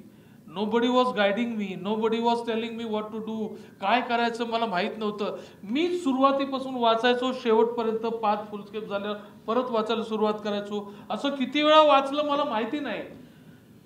पण रात्री अपरात्री उठून मध्ये आणि एक दिवस लक्षात आलं की आपलं पाठ झालंय. आणि मध्येच उठायचो, मधूनच सुरू करायचं, शेवटपर्यंत जायचो, मध्येच दुसरा पॅराग्राफ जायचो, मध्येच पहिल्यापासून सुरू करायचो, दान दान दान दान दान दान दान दान दान दान दान दान बोलायला सुरुवात करायचो. आयुष्यात पहिल्यांदा 5 फुलस्केप पाठ केली. आणि माझा स्पर्धेचा दिवस आला. 23-25 मुलं होती, माझा 21वा नंबर होता, मला अजून आठवत आहे. आणि मुलं होती, त्यांच्याबरोबर त्यांचे आईबाप सुद्धा आलेले होते. माझ्याबरोबर कोणीच नव्हतं, मी एकटाच बसलेलो होतो. अर्थात महेश येऊन खूप तडातडा भाषण करून गेला होता. अरे मी म्हटलं इथे त्यांनी आता, आणि मला 5 फुलस्केप डोक्यात होते. मी म्हटलं आता आपल्याला आठवतंय की नाही. हा, पहिल्यांदा आयुष्यात स्पर्धा वगैरे, एवढ्या लोकांसमोर बोलायचं वगैरे, हा, इथून पळून जावं आपल्याला नाही होणार असं मला वाटलं. आणि जसजसा 15, 16, 17 म्हटलं उठूया, 19, 20 उठूया, हा, असं वाटत होतं. तितक्यात माझं नाव पुकारलं गेलं. आणि असाच गँगवे मधनं चालत चालत चालत मी स्टेजवर आलो. समोर 3 परीक्षक बसलेले होते, त्यांच्यासमोर बेल होती. स्पर्धेचा नियम असा होता की एक 8 मिनिटं झाली, 7 मिनिटं झाली की 6 मिनिटाला एक बेल वाजवतील. तेव्हा भाषण देणाऱ्याने समजून जायचं की 1 मिनिट बाकी आहे. मग 7व्या मिनिटाला बेल देतील तेव्हा समजायचं वेळ संपलाय. आणि तरी सुद्धा चालू केलं तर परत 1 मिनिटाने बेल देतील, तेव्हा असेल त्या परिस्थितीत खाली उतरायचं, पुढचा स्पर्धक येणार बोलणार, असा नियम होता. मी आलो, बोलायला सुरुवात केली. 3रं वाक्य झालं आणि लोक खो खो खो हसायला लागले. मी मनात म्हटलं अरे यार एवढं गंभीर भाषण करतोय आपण, लोक का हसतात आहे. 5वं वाक्य झालं, आणखीन जोरात हसायला लागले. मी कन्फ्यूज झालो की अरे लोक हसतायत का चायला, मी एवढं पाठ करून बोलतोय. 6व्या वाक्याला 7व्या वाक्याला माझ्या लक्षात आलं की मी मगाशी जे म्हटलं, तो जो कंडक्टर होता तो कॅमेरा कॉन्शियस होईल, त्याला आठवणार नाही. तर माझी सुद्धा तीच परिस्थिती होती. मी पहिल्यांदा आयुष्यात स्टेजवर उभा होतो आणि लोकांच्या समोर भाषण देत होतो, आणि त्यामुळे मी खूप टेन्स होतो. त्याच्यामुळे मी माझे हात असे असे असे असे असे बांधले होते, आणि भाषण बोलायला सुरुवात करताना मी असा हलत होतो. आणि बंधू आणि भगिनींनो, आपण आज असं करताना काहीतरी ऑकवर्ड असं झुलल्यासारखं होत होतं. आणि जसजसे लोक हसत होते तसतसं ते व्हायलेंटली होत होतं, आणि आणखीन लोक हसत होते, हे माझ्या लक्षात आलं. मग मी ते हात सोडले, खिशात घातले आणि मुठी आवळल्या, आणि परत पहिल्या वाक्यापासून सुरुवात केली. दान दान दान दान दान दान दान दान दान, काय बोलत होतो त्यातनं अर्थ निघत होता की नाही काही माहिती नाही. टांग टांग बेल वाजली, आणि माझ्या लक्षात आलं की चायला दुसराच फुलस्केप चालू आहे. एवढं आयुष्यात पाठ केलं पहिल्यांदा, हा, आणि मी दान दान दान चालू ठेवलं. 2री बेल वाजली, म्हटलं यार 2.5 फुलस्केप झाले. 3री बेल वाजली, जेमतेम 3, 3.25 फुलस्केप झाले होते. 3री बेल वाजली, त्याच्या पुढचं मी आणखीन एनर्जीने बोलायला सुरुवात केली, उतरलो नाही. आणि जे 8 मिनिटाची वेळ होते, तर जवळजवळ 12, 13, 14 मिनिटांनी मी ते त्यांनी पण सोडून दिलं की हा काय, ते परीक्षेत तसे बसले. पण माझ्या बोलण्यामध्ये कुठली तरी एनर्जी असावी की आयुष्यात पहिल्यांदा पाठ केलं, साला बोलूनच जाणार. लक्ष न देता मी बोलत होतो, आणि शेवटची बेल वाजल्यानंतर मी आणखीन एनर्जी लावली आणि बोलत होतो. आणि 12व्या 13व्या मिनिटाला संपल्यानंतर टाळी एकही वाजली नाही. मी खाली उतरलो आणि गँगवे मधनं चालत चालत सरळ घरी निघून आलो. दुसऱ्या दिवशी शाळेत गेलो नाही. मी म्हटलं आपल्याला हसतील लोक, महेश येऊन सांगणार की त्याने असा गोंधळ केला तिकडे, त्याला खालीच उतरला नाही तो, आणि बोलतच बसला स्टेजवर. आणि हेच झालं. आणि मी म्हटलं आता शाळेत कसं. मग 3 दिवस मी शाळेत गेलो नाही. 4थ्या दिवशी मी गेलो, आणि सकाळी सकाळी आमच्या जोशी मॅडम आल्या, आणि त्या आल्या आणि ते म्हणाले अहो ते किशोर कदम, हो कदम, किशोर कदम, इकडे इकडे ये. त्यांनी मला पुढे बोलवलं, आणि ते म्हणाले की हा मुलगा जो शेवटच्या बेंचवर बसायचा, जो आहे की नाही याचं आपल्याला अस्तित्व सुद्धा जाणवायचं नाही. पण याने त्या स्पर्धेमध्ये भाग घेतला होता आणि त्याचा इंटरझोनल कॉम्पिटिशन मध्ये पहिला नंबर आलेला आहे आणि त्याचं पेपरमध्ये नाव आलंय. त्यांच्या हातात वर्तमानपत्र होतं, त्यांनी दाखवलं, हे बघा आज त्याचं नाव आलंय. आणि त्यांनी मला दाखवलं, मी त्या नावावर हात फिरवत राहिलो. म्हटलं असं कसं झालं, असं कसं झालं असा प्रश्न मला पडला. आणि नंतर माझ्या लक्षात आलं की काही वर्षांनी की आपल्याला जर जिंकायचं असेल तर आयुष्याने घालून घेतलेले जे नियम आहेत ना ते आधी मोडले पाहिजे. म्हणजे 7 मिनिटाचा नियम मी कंप्लीट मोडून 15 मिनिटावर गेलो ना, पण ज्या कॉन्फिडंटली गेलो त्या कॉन्फिडन्सला त्यांनी मार्क दिले असावेत आणि म्हणून मी पहिला आलो. तर ही पाठांतराची जो गुण आहे, माझ्या लक्षात आलं की अरे आपण ठरवलं तर पाठांतर होऊ शकतं. आपलं मनात ठरवायला पाहिजे आपण, हा गुण आहे आपल्याकडे. आणि मग मी अभ्यास सुद्धा पाठ करायला लागलो, माझे मार्क वाढले. नंतर मग काही वर्षांनी दुबेजी आयुष्यात आले आणि शालेय कविता पाठ होत्याच.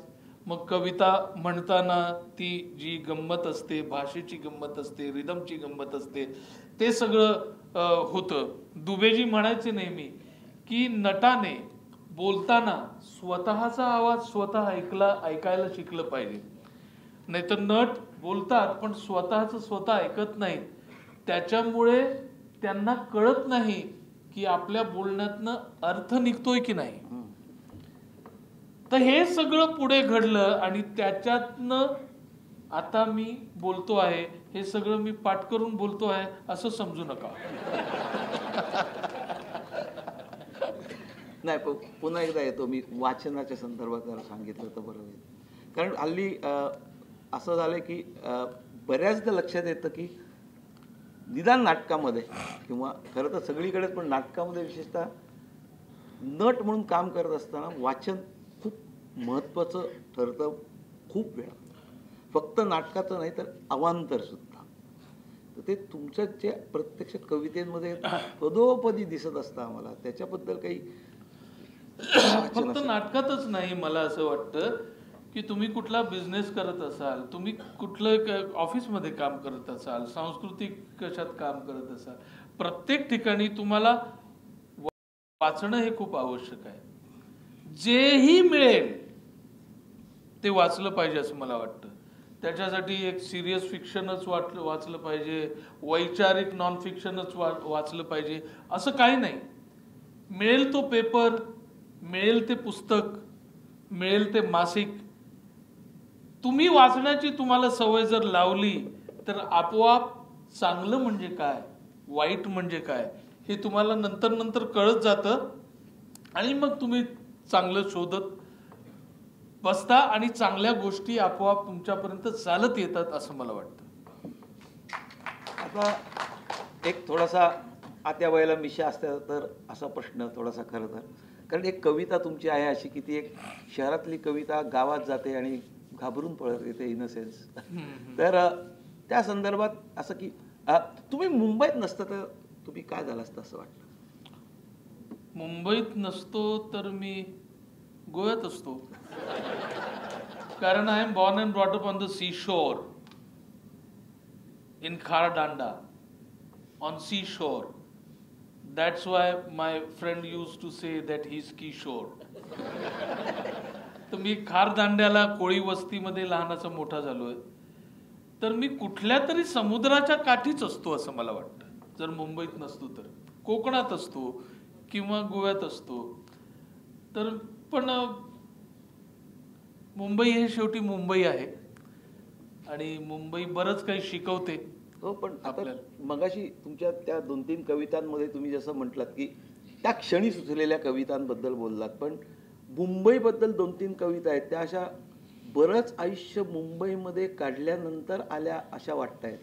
तर तशा कविता करत असताना तुमची प्रोसेस म्हणजे लिहिणं कदाचित अचानक होत असेल, पण ते साठवत राहतं काय होतं? म्हणजे हे सगळे अनुभव असतील किंवा जे पाहिलेलं असतं मुंबई, विशेषतः मुंबईमध्ये जे काय लिहिलंय तुम्ही, काय असतं का ठरवून काही लिहिता येत नाही. ठरवून कुठलीही गोष्ट ग्रेट करता येत नाही. म्हणजे गारवा जेव्हा पहिल्यांदा अल्बम करायचा ठरला त्यावेळेला तुम्हाला आठवत असेल की त्यावेळेला जे कॅसेट्स होत्या आणि अल्बम जे यायचे ती सगळी भेळ असायची. एक भक्तिगीत असायचं, एक प्रेमगीत असायचं, एक भजन असायचं आणि एक असं व्हरायटी एंटरटेनमेंट असायची. आणि मध्ये मध्ये बच्चू कडू आपले मध्ये मध्ये लिंक जोडायचे आणि लोकांना ते वैविध्य आवडायचं गाण्यातलं. पण आम्हाला जेव्हा गारवा करायचं ठरलं तेव्हा आम्ही दोघांनी असा विचार केला की ही जी भेळ आहे ना तसं काही करूया नको. आपण एक विषय कुठला तरी डिसाईड करू आणि एकाच विषयावर आपण काहीतरी करू. मग अनेक विषय आम्ही विचार केले पण शेवटी मग समुद्र हा विचार केला, समुद्रावर आपण अल्बम करूया. पण असा विचार केला की विदर्भातला माणूस समुद्राशी कसा काय रिलेट होईल. तर मग पाऊस हा विषय सुचला. तर दुष्काळी भागात सुद्धा पावसाची वाट बघणारा माणूस आहे आणि पूर आलेल्या परिस्थितीमध्ये पावसाला शिव्या देणारा माणूस आहे. मुंबई सारख्या ठिकाणी सगळीकडे पाऊस एकंदर लोकांना आवडतो आणि त्याच्यामुळे पाऊस हा विषय ठरला. पावसावरच्या काही कविता गाणी ऑलरेडी त्याने कंपोज केली होती, काही नवीन लिहिली आणि मग अशी आयडिया निघाली की तू कविता चांगला वाचतोस तर ते जे काय गाणं येणार आहे त्याच्या संदर्भात एक नवीन कविता लिही पावसासंबंधीची आणि ती बोलून मग त्याच्यातून म्युझिक इंटरलूड होऊन मग ते गाणं सुरू होईल. ही आयडिया निघाली आणि मग मधल्या मधल्या कविता पावसाच्या लिहिल्या आणि तो तसा अल्बम झाला. तर मुंबईत नसतो तर मी कुठेतरी म्हणजे मी मुंबईत नसतो तर मला वाटतं की मी नाटकात नसतो पण पुस्तक वाचत असतो कुठेतरी. मी कुठेतरी प्राध्यापक झालो असतो आणि असाच इंटरव्ह्यू घेत विचारलं असतो तुम्ही नसतात तर काय झालं. बरं आता थोडंसं पुढचं असं की एवढं नाटक सिनेमा या म्हणजे कला क्षेत्रात एवढ्या तर दिग्दर्शनाकडे जावंसं वाटलं कधी? हो वाटलं ना. मला अल्टिमेटली कुठल्याही चांगल्या नटाला हे दिग्दर्शक व्हायचं असतं आणि माझी फिल्म एक 10 वर्षापूर्वी फ्लोअरवर गेली पण होती. सगळं म्हणजे लोकेशन बुक झालं होतं, कॅमेरा सगळं कास्टिंग सगळं कॉस्ट्युम म्हणजे प्रोड्युसरने जवळजवळ 10-15 लाख खर्च झाले होते. पण मी शूटिंगला जायला निघालो आणि 8 दिवस आधी ती फिल्म बंद पडली आणि त्याच्यानंतर मला खूप नर्वस ब्रेकडाऊन सारखं झालं. त्याच्यामुळे ते बाजूला ठेवलं आणि म्हटलं आता ॲक्टिंगवरच आपण कॉन्सन्ट्रेट करू. पण आता मला परत तो सिनेमा करायचा आहे. पण प्रॉब्लेम असा आहे की आता इतके मराठीमध्ये सिनेमे बनत आहेत आणि कुणीही दिग्दर्शक होत आहे.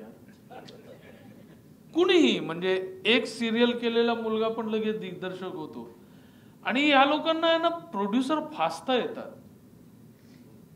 मी कसा आहे एखादा माणूस आहे समजा सर आनंद सर माझ्याकडे एक थीम आहे तर एक सिनेमा करायचा आहे. मग आनंद सर म्हणतात हो ठीक आहे काय बरं आय एम इंटरेस्टेड असं ते म्हणाले.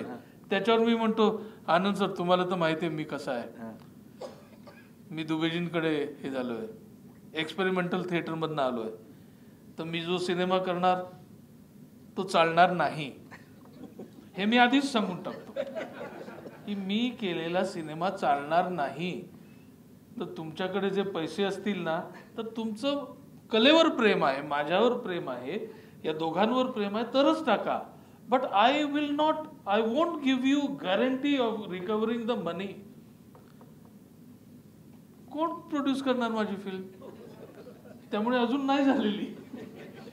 पण मला दिग्दर्शक बनायचं आहे and I will direct someday. पुन्हा सिनेमांसाठी किंवा असे गीत किंवा देण्याची पुन्हा सुरुवात करणार आहात सिनेमांसाठी? सिनेमाचं गीत लिहिणं ही पण एक वेगळी गोष्ट आहे. म्हणजे स्वतःसाठी कविता लिहिणं आणि सिनेमासाठी गाणं लिहिणं या कम्प्लिटली दोन वेगळ्या गोष्टी आहेत. सिनेमासाठी दिग्दर्शक प्रसंग सांगतो, म्हणतो असं असं आहे, असं असं आहे, असं असं आहे, आणि आता इथे हे गाणं येणार आहे. तर त्या कॅरेक्टरचे भाव लक्षात घेऊन, स्टोरीचं प्रोग्रेशन लक्षात घेऊन आपल्याला गाणं लिहावं लागतं. And that is very difficult task. पण म्हणजे तुमचा विश्वास बसणार नाही, पण मी आज जवळजवळ 30-35 वर्ष काम करतो आहे.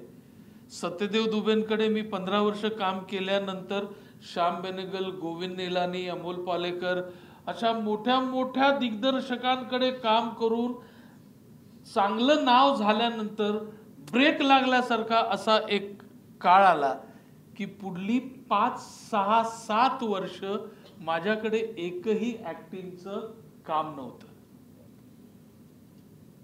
अचानक लोकांनी काम देणं बंद केलं, का कोणाच ठाऊक. कामच नव्हतं, जगायचं कसं. आणि एखाद्या ऍक्टरला, माझ्यासारख्या ऍक्टरला 1 महिना नाही, 6 महिने नाही, वर्षभर काम नाही. आणि का काम नाही, आपण तर वेळोवेळी प्रूव्ह केलंय की मी चांगला ऍक्टर आहे, इतकी बक्षिसं मिळालेली, एवढं सगळं झालं, इतक्या मोठ्या लोकांनी मला मोठं मोठं काम दिलेलं आहे, तरी सुद्धा अचानक काम येणं बंद झालं. दिस इज सो ॲब्सर्ड. आणि कळत नव्हतं की कसं जगायचं, पैसे नव्हते. आणि मग त्या काळामध्ये सिरियलसाठी टायटल सॉन्ग लिहिणं, सिनेमासाठी गाणं लिहिणं मी सुरू केलं होतं आणि ते वाढवलं होतं. आणि त्याच्यातनं मी 5-7 वर्ष जगलो होतो आणि त्याच्यातनं मी गाणी लिहायला लागलो होतो. आणि त्याच वेळेला माझा आणि तरी मी संग्रह आला होता. आणि मी, गुरु ठाकूर, संदीप खरे, अशी काही वैभव जोशी, अशी काही मंडळी आहेत ज्यांना आम्ही सगळे एकमेकांचे मित्र, ज्यांना मला एका गाण्याचे त्यावेळेला 30-35 हजार रुपये मिळायचे. आणि त्यावेळेला मी ठरवलं की जर कवितेकडे गांभीर्याने पाहायचं असेल तर कवितेमधनं पैसे कमावणं आधी बंद केलं पाहिजे. नाहीतर जर आपण कवितेकडे कविता लिहिणार असू आणि हे काय म्हणजे लोकानुनय करण्यासाठीच जर सबकॉन्शियस माइंडमध्ये आपलं आलं तर unless and until you stop earning money from poetry, तू कवितेकडे गांभीर्याने बघू शकणार नाही असं मला वाटलं. म्हणून मी एक दिवस निर्णय घेतला की मी गाणं लिहिणार नाही, सिनेमात गाणं लिहिणार नाही. आणि तेव्हापासून मी गाणं लिहिणं बंद केलं. कविता सुचणं 1-1.5-2 वर्ष बंद झालं. त्याच्यानंतर आणि वाटत होतं आता लिहावं, पण असं वाटत होतं की हे पण पुन्हा पुन्हा तसंच होतंय, रिपिटेटिव्ह होतंय. आपण वेगळ्या दृष्टिकोनातून कवितेकडे बघण्यासाठी हे करतो आहोत. आणि मग वेगळं काहीतरी लिहिण्याचा प्रयत्न झाला आणि त्यातून 15 वर्षांनी बाऊल नावाचा कविता संग्रह आला, जो गेली 2 वर्ष साहित्य अकादमीच्या रनमध्ये आहे. तर कविता आणि गाणं हे असं झालं असं मला वाटतं. आम्हाला 1-2 कविता वाचून दाखवा तुमच्या आवडत्या. कुठल्या कविता वाचून दाखवू? हा, मी समुद्राच्या काठी लहानाचा मोठा झालोय, तर माझ्या कवितेमध्ये 3-4 गोष्टी पुन्हा पुन्हा येतात. समुद्र, आई आणि पाऊस, या 3 गोष्टी पुन्हा पुन्हा येतात.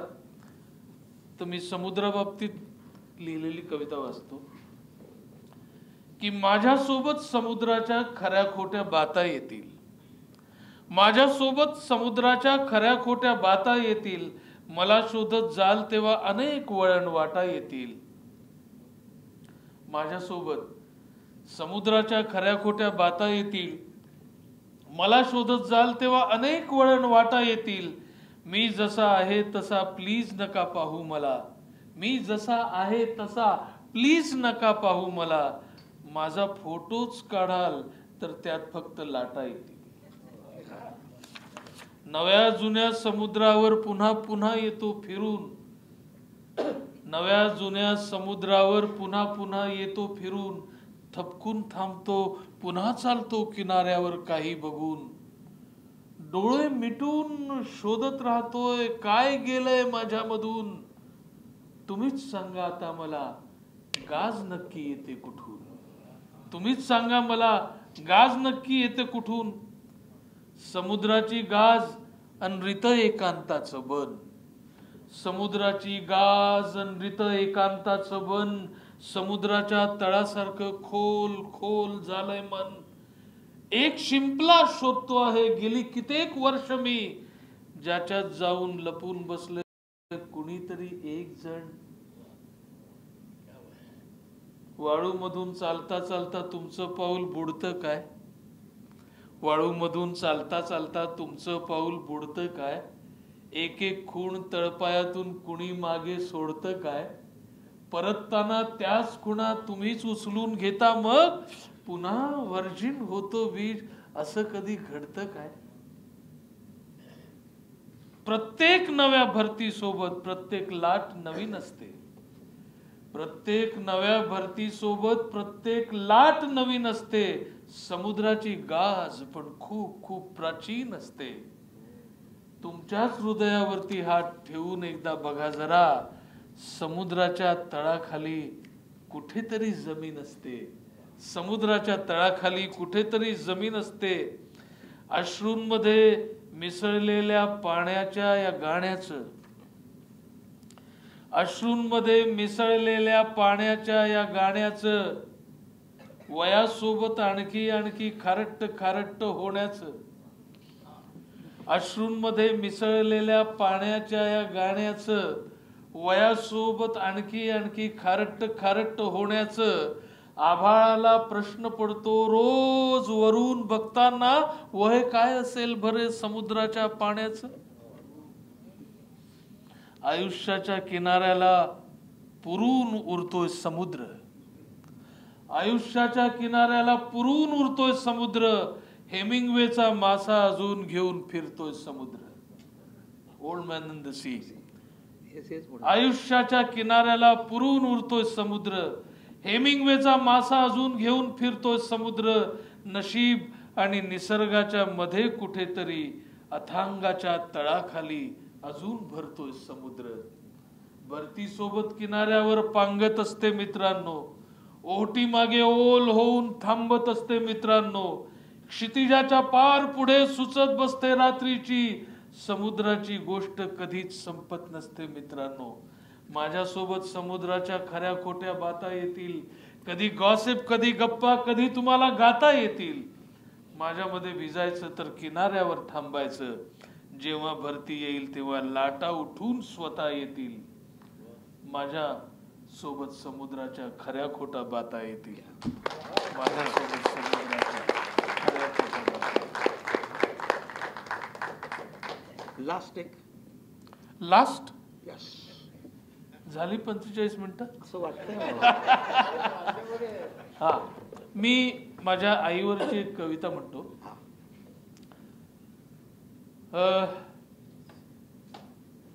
आता प्रेक्षागृहामध्ये 4-5 लोक असे दिसत आहेत जे मोबाईल मध्ये रेकॉर्ड करतायत. आपलं आयुष्य आता इतकं डिजिटलाइज झालेलं आहे, कॉम्प्युटराइज झालेलं आहे. मला अजून कॉम्प्युटर नाही येत, खरंच नाही येत, कळतच नाही. थोडंफार येतं ते आपल्याला, काय म्हणजे डिलीट आणि काय ते फॉरवर्ड आणि काय असंच ते थोडंसं येतं, पण खूप असं कॉम्प्युटरचं काय माहीत नाही. माझ्या आईलाही नाही माहिती. माझी आई 5वी-7वी शिकलेली असेल, पण माझं जेव्हा कवितांचं पुस्तक आलं तेव्हा ती अशी वाचत बसली होती. तिला काय कळत होतं कोणास ठाऊक. मला नेहमी असं वाटतं की आपण कुठल्याही जगातल्या युनिव्हर्सिटीमध्ये शिकलो तरी आपल्या आयांकडे जे ज्ञान असतं ना ते कुठल्या युनिव्हर्सिटीमध्ये आपल्याला मिळत नाही. आयांकडे जे जगण्यातून जे आपल्याला आयांनी दिलेलं असतं ना, मग ती आई शहरातली असो, बेल बॉटम किंवा जीन्स घालणारी असो, पंजाबी ड्रेस घालणारी असो, नऊवारी नेसणारी असो, शेतात काम करणारी असो, कॉर्पोरेट ऑफिसमध्ये काम करणारी असो, आईच्या बेसिक भावना मुलासाठी आणि मुलीसाठी त्याच असतात. बेसिक भावना त्याच असतात. तर आज कम्प्युटर आपल्या आयुष्यात आलाय. 7 समुद्रापलीकडचा माणूस आपल्या तळहातावर आणून ठेवलेला आहे त्यांनी, अनोळखी माणूस, पण आपला ओळखीचा माणूस त्या कम्प्युटरने दूर नेलेला आहे. कॉम्प्युटर जेव्हा आला तेव्हा मी कॉम्प्युटर क्लास जॉईन केला आणि मग घरी येऊन थोडासा अभ्यास करायचो. तर आई विचार करायची हा कसला अभ्यास करतोय, कॉलेज बिलेज संपलं याचं, तरी हा काय सिरियसली एवढा अभ्यास करतोय. तर कॉम्प्युटर म्हणजे काय आणि आई म्हणजे काय यांच्या कंपॅरिझनची कविता आहे. कवितेमध्ये बोलीभाषेचा वापर आहे. कविता अशी आहे की अवघड गणित जगण्याचं हे सोपं करीत जाय. म्हणजे अवघड गणित जगण्याचं, अवघड गणित जगण्याचं हे सोपं करीत जाय. अवघड गणित जगण्याचं हे सोपं करीत जाय आणि कॉम्प्युटरशी माझ्या मायचं देणं घेणं नाही. अवघड गणित जगण्याचं हे सोपं करीत जाय आणि कॉम्प्युटरशी माझ्या मायचं देणं घेणं नाही. जाड्या भरड्या जीन्स सारखी, म्हणजे जीन्सची पॅन्ट जी गेले 4 महिने वापरतोय आपण, नाही का, जीन्सची पॅन्ट 6-6 महिने धुतच नाही ती, रफ. तर जाड्या भरड्या जीन्स सारखी माझ्या मायची स्किन. जाड्या भरड्या जीन्स सारखी माझ्या मायची स्किन. जगण्यानं लई वापरलं पर you know what I mean. Stone washed माया तिची. स्टोन वॉश कपडा आला होता बघा, स्टोन वॉश.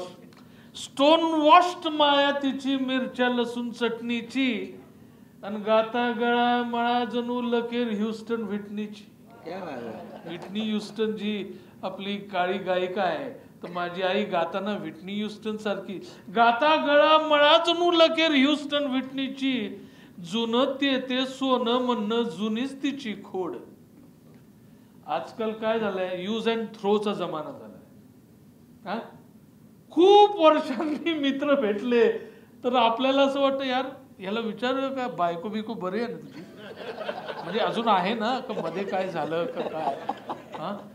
कारण इथले कॉम्प्लेक्सिटीज इतक्या आयुष्यात वाढल्यात आपल्या. यूज अँड थ्रोचा जमाना झालाय. रिफिल संपली तर आपण पेनच नवीन विकत घेतो. पण हे जुने लोक आहे ना, जुन्या गोष्टी सांभाळून ठेवतात. जुन्या गोधड्या, जुने कपडे, जुने दागिने, जुनी भांडी. They are so passionate about it. तर जुनं ते सोनं म्हणणं जुनीच तिची खोड. आणि पैसा अडका आलाय तरी एकच पातळ जोड. इकडं ठिगळ तिकडं ठिगळ जुनं पातळ पॅशन.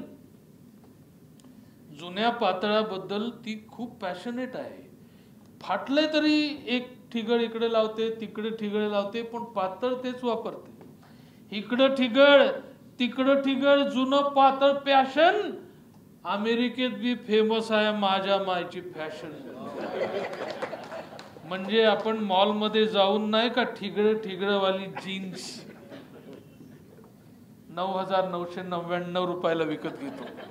1 रुपया का कमी करतात कळत नाही.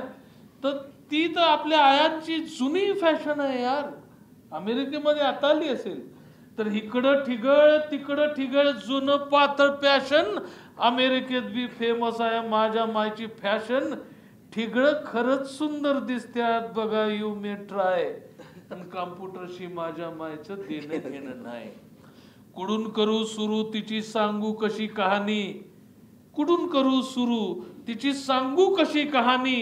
7 सुरांच्या मधलीच तरी बी अनवट तिची गाणी.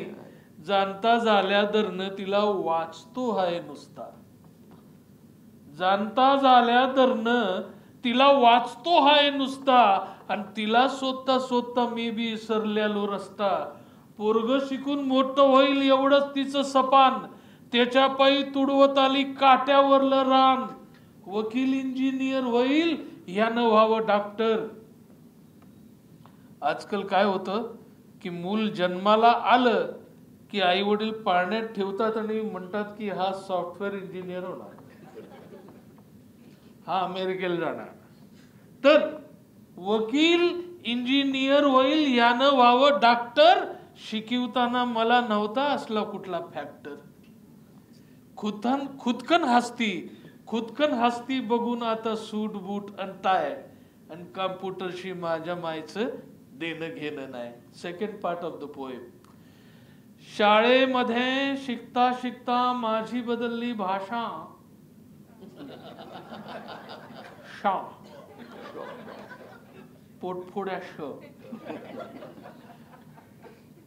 शाळेमध्ये शिकता शिकता माझी बदलली भाषा.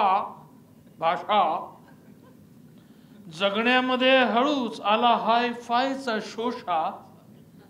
एकदा तिच्या कानी गेलं माझं नवं अफेअर. एकदा तिच्या कानी गेलं माझं नवं अफेअर. मर मेल्या म्हणली जणू आय डोंट केअर. एकदा तिच्या कानी गेलं माझं नवं अफेअर. मर मेल्या म्हणली जणू आय डोंट केअर. काय करती बया तिच्या भाषेमध्ये फोर्स. काय करती बया तिच्या भाषेमध्ये फोर्स. मी म्हटलं डबल ग्रॅज्युएट कॉम्प्युटरचा कोर्स. दुसऱ्या दिवशी तिने विचारलं किती तिचा पगार. दुसऱ्या दिवशी तिने विचारलं किती तिचा पगार. उद्या परवा जाऊन तिला विचार कॉम्प्युटरवर झुणका भाकर करता येते काय.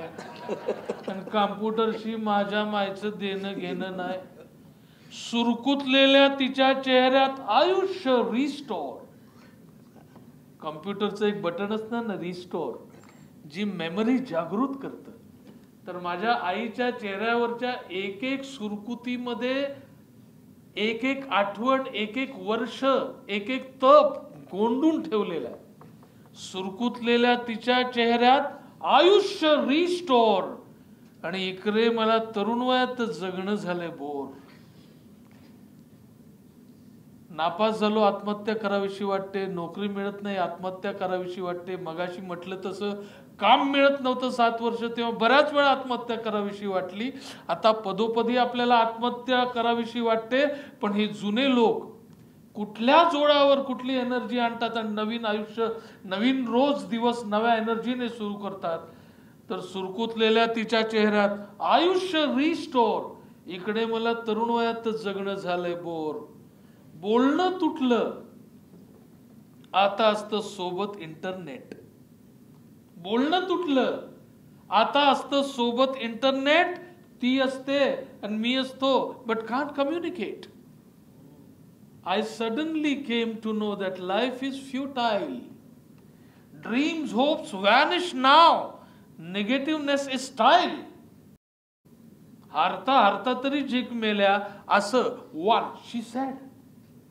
हारता हारता तरी जिंक मेल्या असं वन शी सॅड. कुणास ठाऊक तिनं कुठलं वाचलंय फाउंटन हेड. आयन रँडचं फाउंटन हेड तुम्ही वाचलं असेल. That gives you one kind of confidence. माझं सुद्धा फेवरेट पुस्तक आहे. पण कुणाच ठाऊक तिनं कुठलं वाचलंय फाउंटन हेड. तिचा कॉन्फिडन्स माझ्यात नाही. डोंट आस्क मी व्हाय. कॉम्प्युटरशी माझ्या मायचं देणं घेणं नाही. अवघड गणित जगण्याचे हे सोपे करीत जाई. आणि कॉम्प्युटरशी माझ्या आईचे देणे घेणे नाही. देणे घेणे नाही. थँक्यू.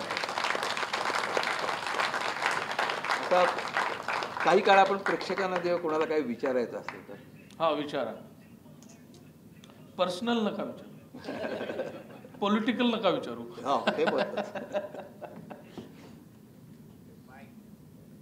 माईक आहे का रे?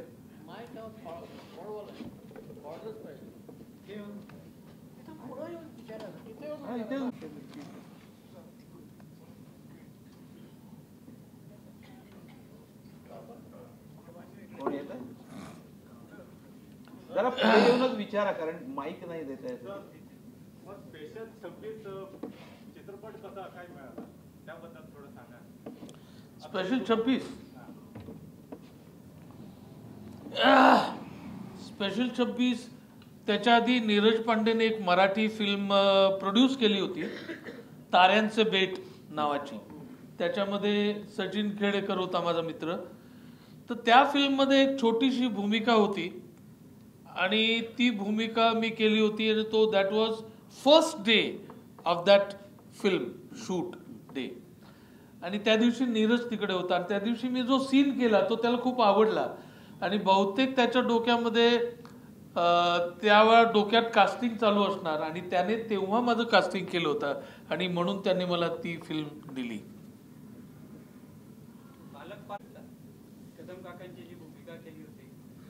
बालक पालक हा एका वेगळ्या चांगल्या विषयावरचा चित्रपट होता.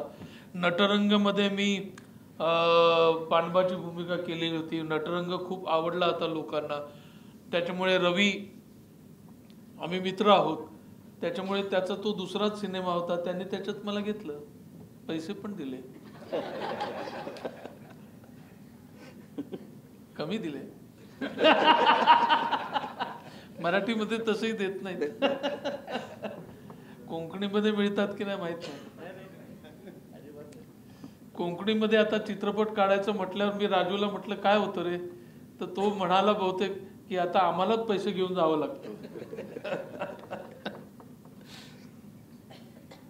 चित्रपट खूप चांगले झाले. तिकडे नाटकं पण खूप छान होतात आणि कोकणी ही भाषा खूप सुंदर आहे, खूप चांगली बोलली जाते.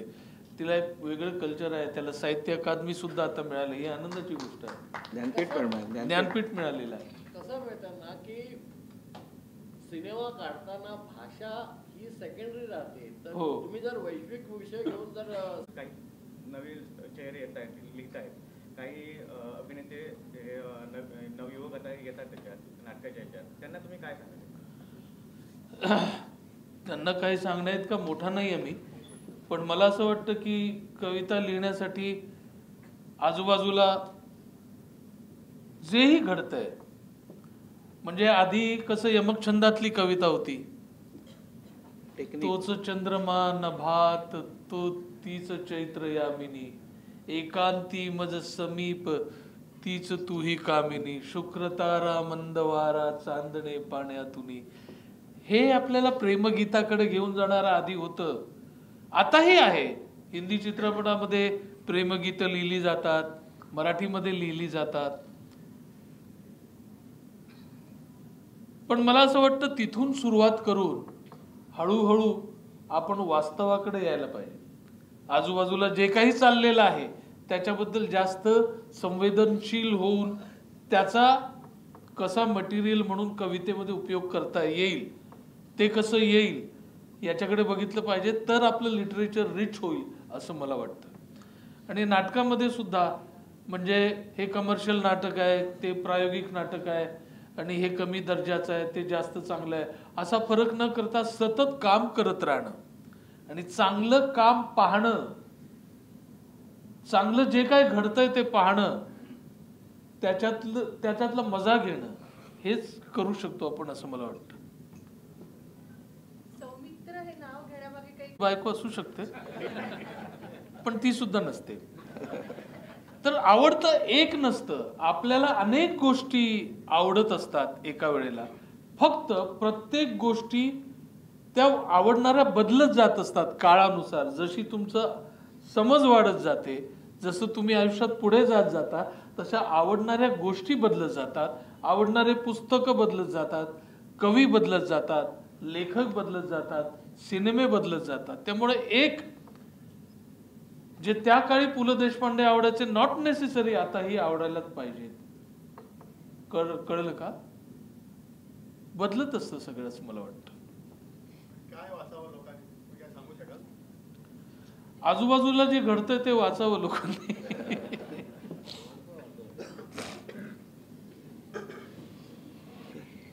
सेन्सॉरशिप बद्दल तुम्ही काय सांगाल?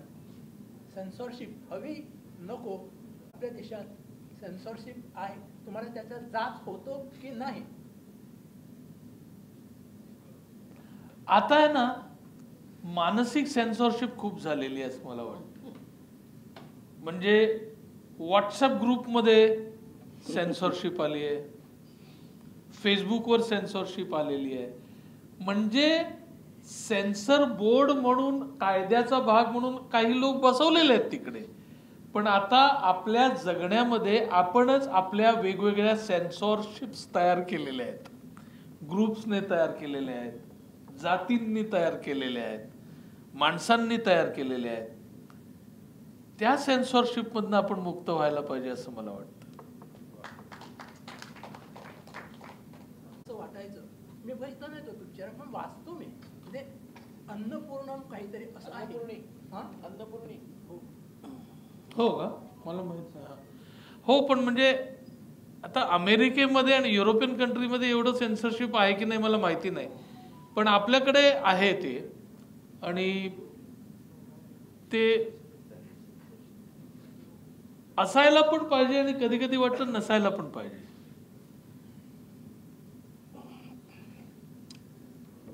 ठीक आहे, मला वाटतं thank you so much. Good night.